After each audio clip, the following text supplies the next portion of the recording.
आपण पाहत आहात आपल्या हक्काचे प्रतिध्वनी न्यूज। कुपवाड MIDC मध्ये क्रेनला विजेच्या तारेचा धक्का लागून दोघांचा मृत्यू। प्रतिध्वनी वृत्तसेवा। कुपवाड MIDCतील मेनन पिस्टन चौकातून मिरज MIDC कडे काननवाडी येथील कायझन इंजिनियर्स या कंपनी तयार केलेला बॉयलर 2 क्रेनने घेऊन जाणाऱ्या एका क्रेनचा धक्का रस्त्यावरील असणाऱ्या उच्च दाबाच्या विद्युत वाहिनीच्या तारेला बसल्याने एका क्रेनवरील चालकासह बॉयलरला हात लावलेला एक युवक अशा दोघांचा मृत्यू झाला। ही घटना बुधवारी मध्यरात्री घडली। प्रदीप दिलीप खराडे व 41 राहणार यशवंतनगर कुपवाड व रोहिदास भगवान उत्तरे व 32 राहणार शिवशक्तीनगर कुपवाड असे मृत झालेल्या दोघांची नावे आहेत। कुपवाड MIDC पोलीस ठाण्यातून मिळालेली अधिक माहिती अशी।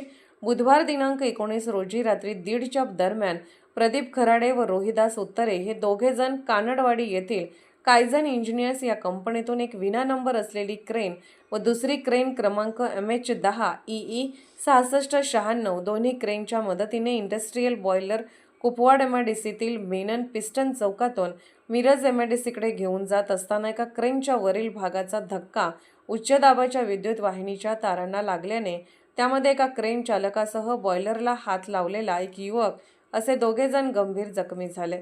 त्यांना मिरजेतील शासकीय रुग्णालयात दाखल केले असता त्या दोघांचा उपचारापूर्वीच मृत्यू झाल्याचे डॉक्टरांनी घोषित केले। या घटनेचा कुपवाड MIDC पोलीस ठाण्यात नोंद झाली असून या प्रकरणी पोलीस अधिक तपास करत आहेत।